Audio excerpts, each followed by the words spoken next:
I do want to shift topics here for a moment and discuss Russia's special military operation in Ukraine, which is what really prompted for RT and Sputnik to be censored. So what would you say the average person doesn't really know about this conflict in Ukraine? So I was in Eastern Europe in 1989, covering the revolutions, as I mentioned. I was acutely aware that assurances were given to Gorbachev that NATO would not be expanded beyond the unified borders of Germany. In fact, of course, we all thought NATO had been rendered obsolete. NATO was ostensibly formed, I believe in 1948, to halt, or 49, I can't remember, to halt Soviet expansion into Central and Eastern Europe. It shows you how naive we were, that peace dividend and everything else. And then there was a long, over many years, provocation. I mean, I think there's now 14 countries in NATO. The only reason you do it is, I think, one, to enrich the arms industry, because you convert Soviet bloc military equipment to be compatible with NATO equipment. And then, of course, I think the United States, Washington saw after the collapse of the Soviet Union that they were prostrate and could really do what they want. So there's no question that Russia was provoked. I don't think it's a military operation. I think it's a criminal war of aggression. I mean, under post-Nuremberg laws, and of course, it's what we did in Iraq, which was a criminal war of aggression with probably even less raison d'etre than Moscow has. I mean, Moscow was clearly baited, but in the end, they pulled the trigger, which in many ways is what people in Washington wanted. So that historical process, I mean, Clinton had promised Moscow with the expansion of NATO that there wouldn't be the stationing of NATO troops in these countries. I mean, and now I think there's 100,000. There's a missile base in Poland that's about 100 miles from the Russian border. I mean, if this would happen to the United States, we would all be apoplectic along the borders of Mexico or Canada or anywhere else. So I don't defend the war. I've been very critical of the war itself, but I've also been critical of the arms shipments that have gone into Ukraine, because this is fueling a conflict, which is what they want. They want to lure, or they effectively have, I think, lured Russia into the Ukraine, and then you get a long war of attrition, which is going to destroy. The people are going to bleed, or the Ukrainians. I mean, it'll destroy Ukraine, but it will weaken Russia. This is the goal, in the same way that Russia, or the old Soviet Union, was weakened by the invasion and occupation of Afghanistan. That's what's happening. That's why we're seeing such staggering figures. In terms of the United States now is $55 billion worth of weaponry and assistance. That's $130 million a day. And then you've got Germany talking about it already, I think, has doubled its defense budget. Now it's going to be 2% of GDP, which will make Germany the third largest military power in the world after the United States and China. Russian military, by the way, is pretty small. But these neocons who are in the Biden administration, they have long kind of stoked conflicts with both Russia and China for endless and perpetual war. It feeds the militarists, the Pentagon. We spend more on our military than the next 9 countries combined, including Russia and China. And of course, it's hollowing the country. There are domestic costs to that, because it's hollowing the country out from the inside. Our infrastructure, we don't have any high-speed trains, and the trains we do have, I mean, I take the train often on the Northeast corridor between New York and Washington. You can't have, on so whole sections of the track, you can't even walk down the aisle because it's not even. It's constantly breaking down, and the roads, the bridges, and then the social programs, and we really, the government, and both Republican and Democrat, have been captured by these really nefarious forces embodied in figures like Victoria Nuland. Victoria Nuland works in the Biden administration. She used to be Dick Cheney's chief foreign policy advisor. There's the State Department, Blinken is another one. These people have long advocated this very aggressive posture, and I think it comes from the fact that China is overtaking the United States in terms of an economic powerhouse. And the U.S. just can't let go of this, kind of divine right they feel they have for global hegemony. And the only instrument they have left to try and exercise that hegemony is the military, which is why you see provocations in the South China Sea, why you see the alliance with Taiwan. I mean, it's really a dangerous situation, and they're very cavalier about the fact that they are challenging nuclear states. I mean, the Robert Kagan, who's one of these neocons, just wrote a piece in I think it was Foreign Affairs, saying, "Well, don't worry, Putin won't use the bomb." It's just these, they're Dr. Strangeloves. They've been with us for a very long time. I dealt with them all the way back in Central America in the 80s because I covered the war in El Salvador. Kagan was working with Elliot Abrams in the State Department, and their whole job was to discredit everything we as reporters were reporting in countries like Guatemala, El Salvador, Nicaragua, or anywhere else. And it's a non-reality based belief system. It's it's a very simplistic, almost childish view of the world. Everybody they fight is the new Hitler, whether it's Saddam Hussein or Putin. Any kind of diplomacy is the Munich moment of appeasement. But of course, they stay where they are, and they have the power they have because they're funded by the arms industry, all their think tanks, and that's why they're always on TV. I mean, on the Middle East, I have far more experience than they do in the Middle East. As I said, I spent 7 years there as a reporter. But because, and I'm culturally, linguistically, historically literate, I also know war far better than they do. But because I don't parrot back the dominant narrative, voices like mine are shut out.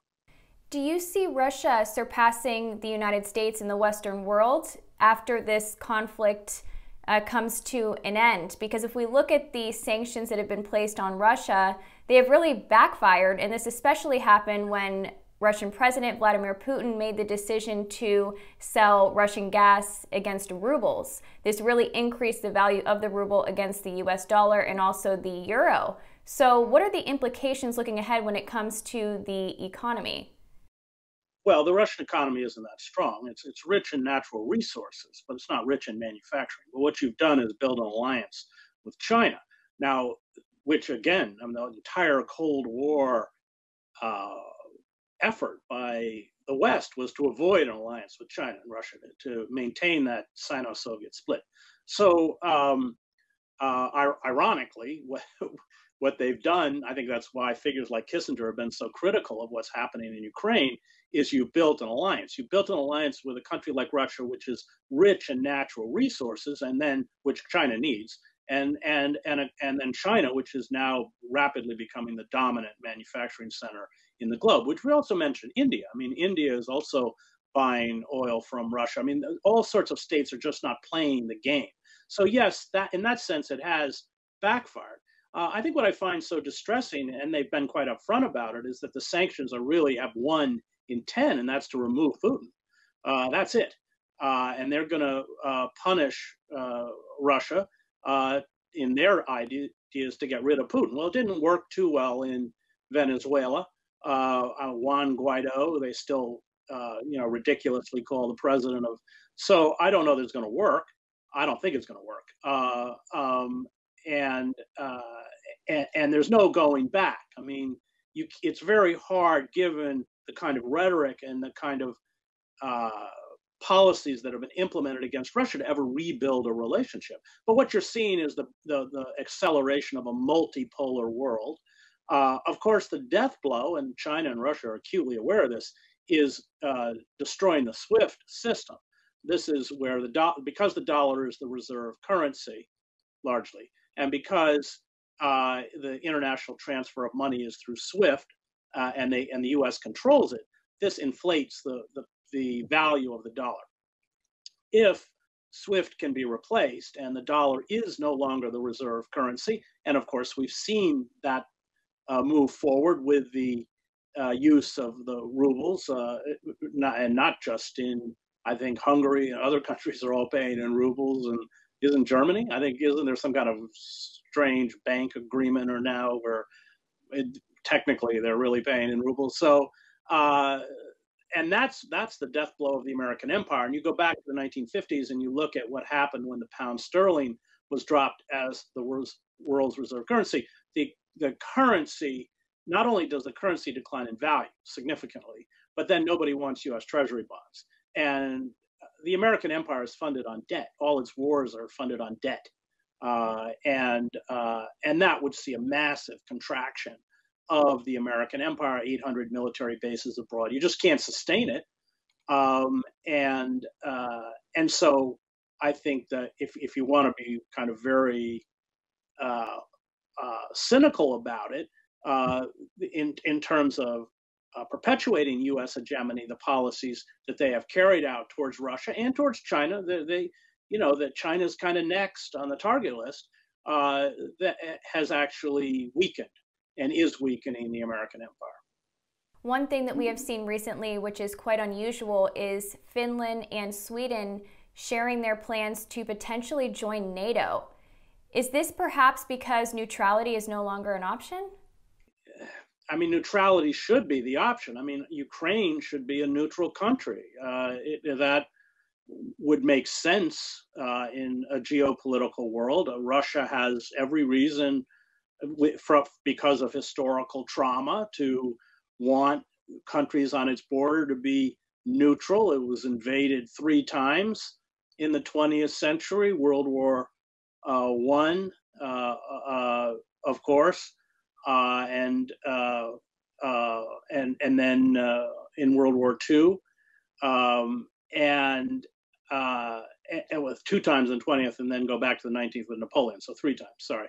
So there is historical trauma there, which is legitimate, and that is the great tragedy. Ukraine should have. I mean, what people forget is the Ukraine had already become a de facto NATO country, given that I think we had 150 military advisors in there. They were already getting significant arms before this flood of arms came in, and that's the tragedy. It was unnecessary. And it not only was unnecessary, but for those of us who worked in Eastern Europe, it was completely predictable. And it shouldn't have happened. I mean, the real tragedy, if you go back to '89 again, is that Gorbachev, Yeltsin, and I think in the early years of Putin, they really wanted to build a kind of security alliance with Europe and the United States. They did not want to be antagonistic. That era was over. But of course, if you are a militarist in the United States, you need an enemy. And if you don't have one, you'll create one. And that's kind of what happened. I do want to go back to a discussion on sanctions, which have historically been really harmful to the people in these countries who have been placed under these sanctions. It's really an act of war.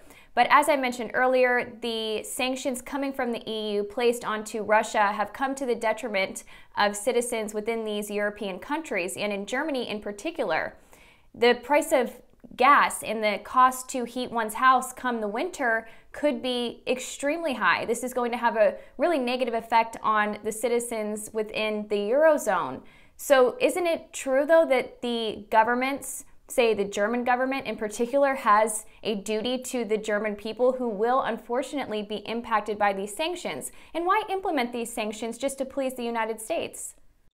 Well, we know what the United States is trying to do. You can't talk about war if you don't talk about markets. And the United States wants Europe to buy its oil and natural gas at prices which are going to be far higher than Russia. That's what's going on. And that's probably what will happen. And if the German people have to pay higher costs for energy because they're buying it from the United States, that's very good for the United States, which is why they did it. Is this a sustainable model to follow? No, we're flirting with nuclear holocaust. It's absolutely insane. It's as if the world is being ruled by Dr. Strangeloves. It's nuts. There's an article I wrote. You can go to chrishedges.substack.com. There's several articles on Ukraine and the war, but there's one called The Pimps of War. I've dealt with these people my entire career. starting in El Salvador, going through the Middle East. I covered the war in Yugoslavia. I was in Sarajevo during the war. I've dealt with them. I know these people. I actually know them personally. I mean, and they are very, very dangerous. And unfortunately, they dominate the political centers of power in both of the two ruling parties, including the Biden White House. I would like to start with the situation in Ukraine.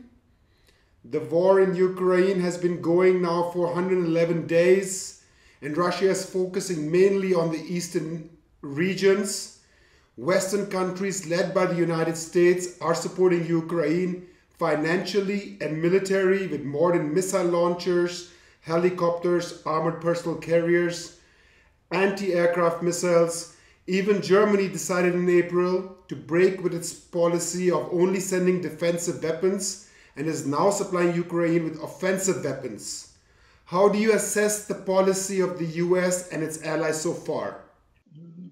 There's a very simple fact that we have to keep in mind. A war ends in one of two ways. Either one side or the other capitulates, or else there's some kind of diplomatic settlement.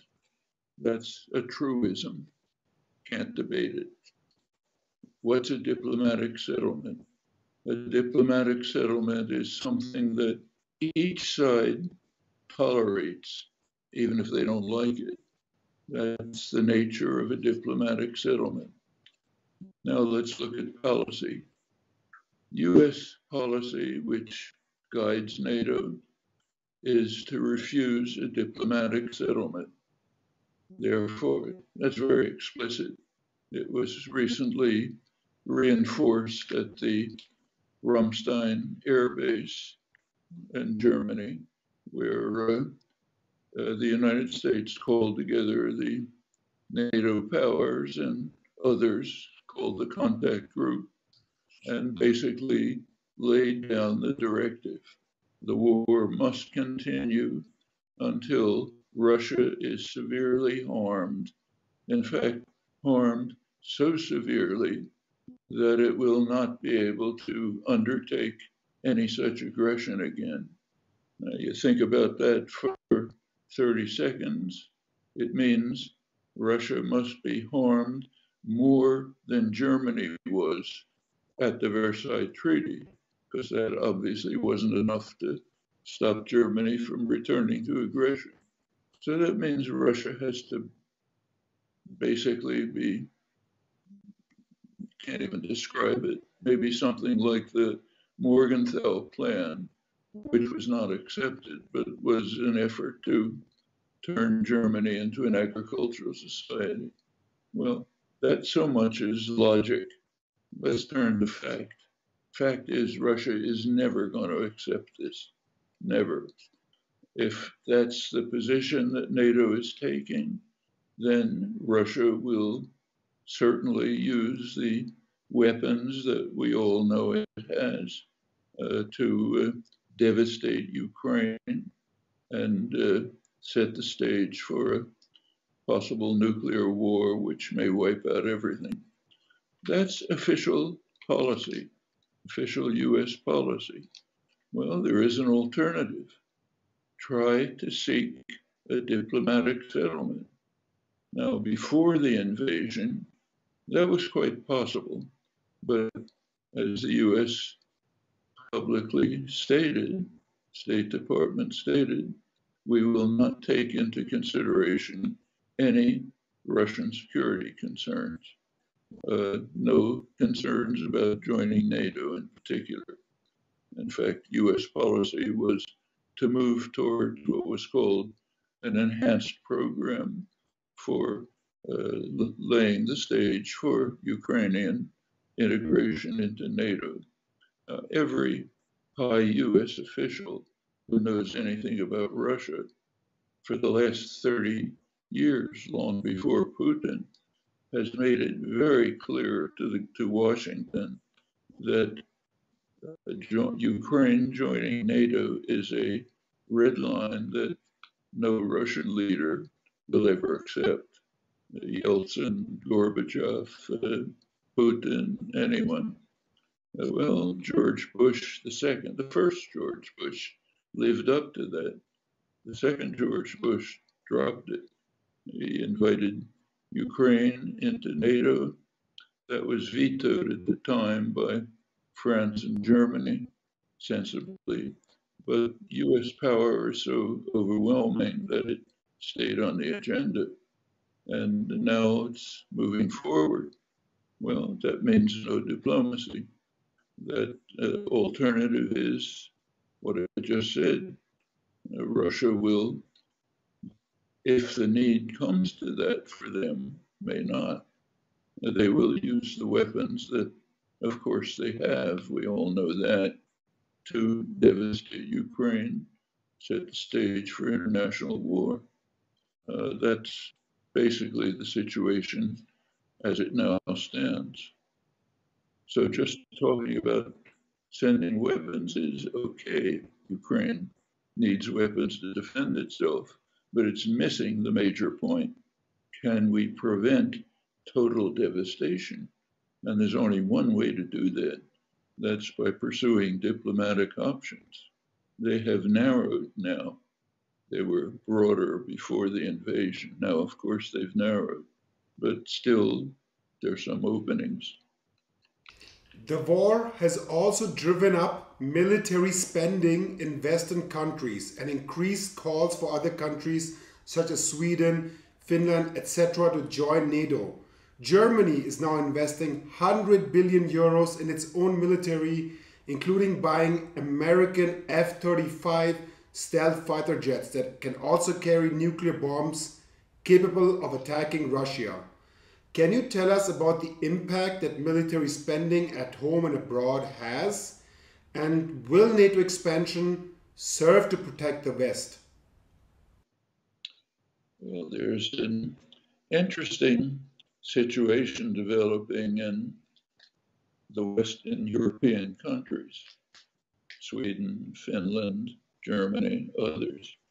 On the one hand, they are gloating over the fact that the Russian military was demonstrated to be a paper tiger, couldn't even conquer cities a couple of kilometers from the border, defended by a mostly citizens' army. So all the talk about Russian military power was exposed as empty, and they're all gloating about this, how wonderful it is. That's one idea. The second idea is that we have to be so terrified of the paper tiger that we have to vastly increase military spending. Germany alone will, under current projections, Germany alone will probably spend as much as Russia does on military spending, and it's a far more advanced society, of course. That's Germany alone, not the rest of NATO, not, of course, the United States, which overwhelms everyone by a huge margin in military power. So there are these two ideas. One, the Russian military is totally incompetent, can't conquer cities a couple miles from the border. Two, we have to be terrified of this paper tiger and rearm to the teeth. Well, actually, George Orwell had a name for that. He called it doublethink, the capacity to have two contradictory ideas in mind and to believe them both. He thought that was a property of ultra totalitarian societies, 1984. Obviously was wrong. Seems to be perfectly possible in free democratic societies. If you can think of any other explanation for that, I'd like to hear it. There is no conceivable possibility that Russia will attack anyone. They can barely handle this. They had to back off without NATO involvement. But we can ask ourselves why. Why believe this? Well, in Sweden, it's perfectly obvious. Sweden has a It's a very substantial military industry. Saab Industries is a major producer. They'd love to have a bigger market. Furthermore, for both Sweden and Finland, further militarization and deeper integration into NATO. Sweden and Finland are already integrated into the NATO command, joint exercises and so on. But if they move towards joining NATO totally, that means accepting US domination. That's what NATO is. Then that helps move them farther to the right to dismantle what's left of social democracy.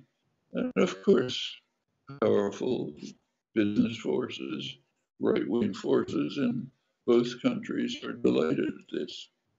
I should say the United States is ultra delighted.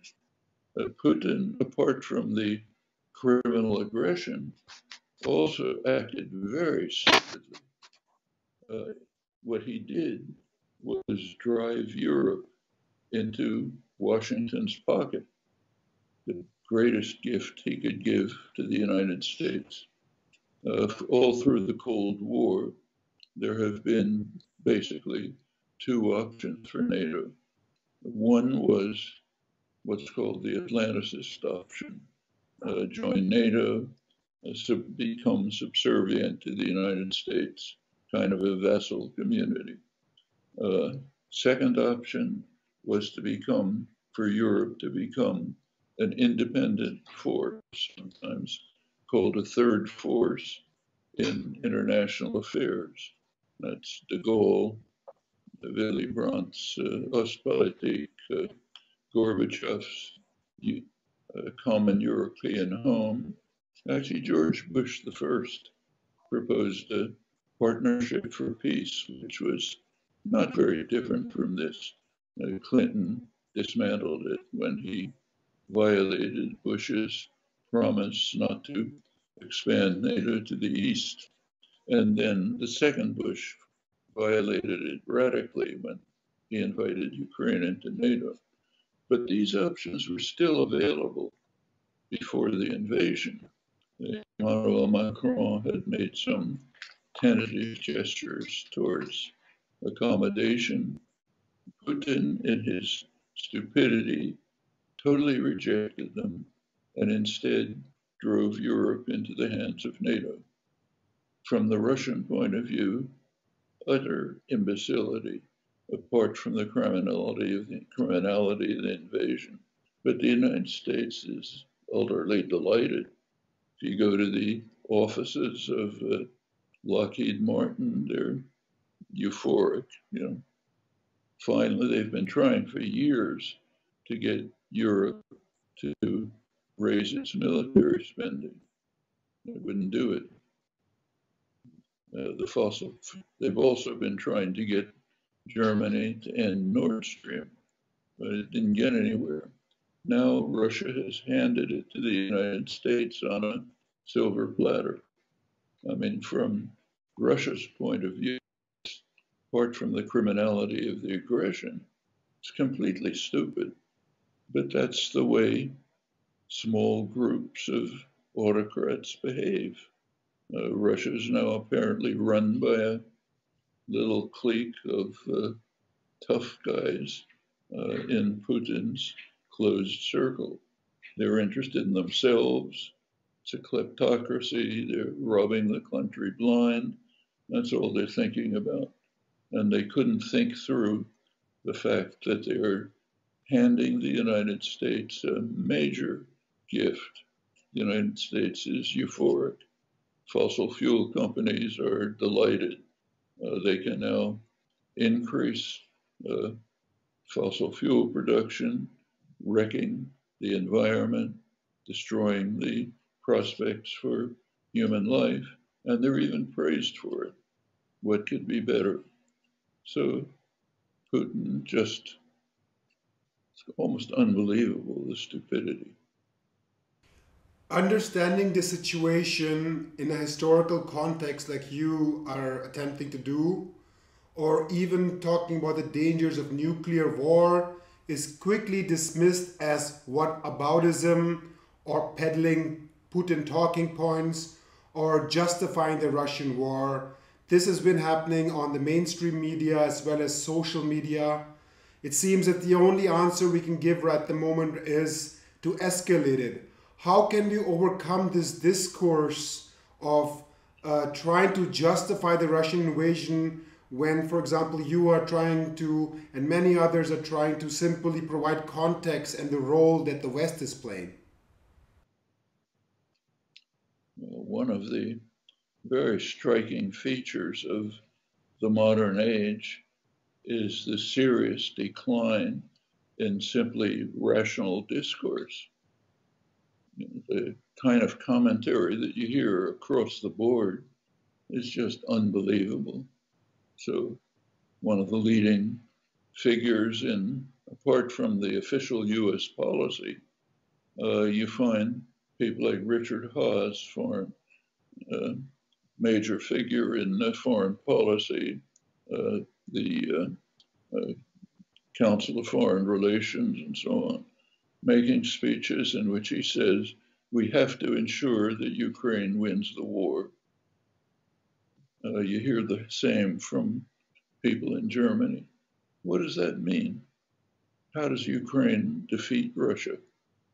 You can pour all the arms you want into Ukraine. It's not going to defeat Russia. Everybody with a brain knows that. Well, let me just say that I mentioned Council on Foreign Relations, leading figures, talking total nonsense. Same in Germany. What you hear on social media that you're referring to is another form of total nonsense. There is no way to justify the invasion. None. You can say correctly that there was provocation. Yes, kind of provocation that I mentioned. When the US says it's not going to consider Russian security concerns, when it's been moving to integrate Ukraine into the NATO military command against the advice of just about every high US official who knows anything about this, including the current and past CIA directors. That's all provocation. But provocation does not yield justification. There is nothing that can justify criminal aggression, kind of crime that ranks with the US invasion of Iraq, the Hitler-Stalin invasion of Poland. These are what the Nuremberg Tribunal called the supreme international crime, differing from other war crimes in that it includes the totality of evil that follows. That's the Russian invasion. No justification. Plenty of provocation, no justification. Now, again, it takes a few minutes thought to understand this, but a few minutes thought is apparently beyond the capacity of much of the social media, just as it is beyond the capacity of leading figures in Germany, the United States, and others who are talking perfect nonsense. When you ask, how do you proceed to get Ukraine to defeat Russia, short of Ukraine being totally devastated? Perfectly obvious, but apparently beyond the capacity of thought. I should mention maybe something else. I'm sure you're familiar with the famous doomsday clock of the Bulletin of Atomic Scientists, now set at 100 seconds to midnight. They give three reasons. One is the growing threat of nuclear war. Two is failure to deal with the crisis of climate destruction, both made worse by the Russian invasion. And the third is the collapse of an arena of rational discourse. That was before the invasion. Now it's worse.